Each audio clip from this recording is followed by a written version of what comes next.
కళ్ళ ముందట కనబడేది రైతు రుణమాఫీ అనేది కనబడుతుంది. 2,00,000 రూపాయల రైతు రుణమాఫీని మేము డిసెంబర్ 9 తారీఖు చేస్తామన్నారు. ఇప్పుడు డిసెంబర్ 25, 26 తారీఖు వరకు కూడా వచ్చినటువంటి పరిస్థితి. ముఖ్యంగా రైతులు ఎదురు చూస్తున్నటువంటి మాట వాస్తవం. దాంతోపాటుగా రైతు బంధు విషయంలో గతంలోనే జరిగినటువంటి తెలుసు, కేంద్ర ఎన్నికల సంఘమే దాన్ని ఆపేయాలి అని చెప్పేసినటువంటి సందర్భం. ఇప్పటికి కూడా రైతు బంధు కూడా పడలేదు. ఈ విషయంలో ఎక్కువగా రైతులు ఆలోచిస్తున్నటువంటి మాట. అంటే వీళ్ళు 9వ తారీఖు అనౌన్స్ చేస్తారు, కానీ డబ్బులు రిలీజ్ అయ్యే వరకు కొంత ఆలస్యం జరుగుతుంది. వీళ్ళకి జనవరి, ఫిబ్రవరి చాలా కష్టమైన మనసు. మార్చిలో కొత్త బడ్జెట్ వస్తుంది. అంటే పన్నులు ఇప్పుడు ఏ ప్రభుత్వం అయితే బయటికి పోయిందో వాళ్ళు మార్చి వరకు వచ్చే డబ్బులు కూడా కలెక్ట్ చేసుకున్నారు.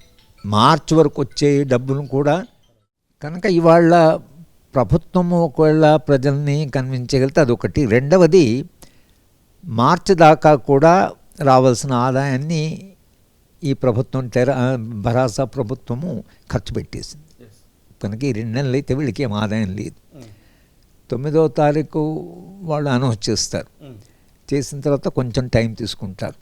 మొత్తంగా ఇది మార్చు 1కి ఒకవేళ బడ్జెట్ వీళ్ళు పెడితే కొత్త పన్నులు, కొత్త ఆదాయం ఇది. ఎందుకంటే ఈ సంవత్సరం ఇది లేదు కాబట్టి మీరు ఆదాయం ఒక్కసారి వచ్చిన తర్వాత దాంట్లో అడ్జస్ట్మెంట్స్ ఉంటాయి.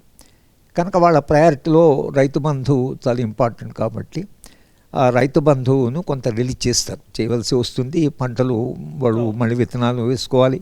ఆల్రెడీ రైతులు సహాయం కావాలని ఎదురు చూస్తున్నారు. రెండోది ఏంటంటే వీళ్ళకు కూడా కొంత అప్పులు చేసే ఒక ఫెసిలిటీ ఉంటుంది కొత్త గవర్నమెంట్ కాబట్టి. రిజర్వ్ బ్యాంక్ దగ్గర 500 కోట్లు తెచ్చుకున్నారు, దాంతో నడుపుతున్నారు ఇప్పుడు. కనుక వాళ్ళు ఏంటంటే ఇప్పుడు మార్చిలో బడ్జెట్ వస్తుంది కాబట్టి మేము 2 నెలల్లో మళ్ళీ తిరిగి ఇచ్చేస్తామని చెప్పి బ్యాంకు నుంచో ఎక్కడి నుంచో డబ్బులు తీసుకొని రైతు బంధుకు అడ్జస్ట్ చేసి మార్చిలో మళ్ళీ తిరిగి ఇవ్వడం అనేది జరుగుతుంది. కానీ బడ్జెట్ చాలా టైట్గా ఉంది. అంటే నా దృష్టిలో భారతీయ రాష్ట్ర సమితి ఎప్పుడు బయటకు పోవాలనో సరి అయిన టైంలో వాళ్ళు బయటికి వెళ్ళిపోయారు. ఏ టైంలో అయితే కాంగ్రెస్ అధికారంలోకి రావద్దో ఆ టైంలో వీళ్ళు అధికారంలోకి వచ్చారు. దానివల్ల వాళ్ళేమో క్రైసిస్ను తప్పించుకొని పోయారు. క్రైసిస్ వీళ్ళు ఎదుర్కొంటున్నారు.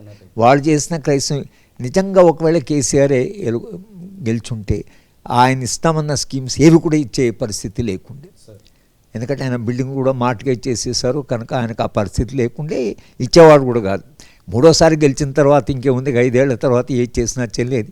మీరు నాకు 2 సార్లు గెలిపించారు కాబట్టి ఇవన్నీ ఇప్పుడు సాధ్యం కావట్లేదు, ఇచ్చేవేవో మీకు ఇచ్చినాము, కొంతకాలం ఎదురు చూడండి, పెరిగిన తర్వాత చూద్దామని.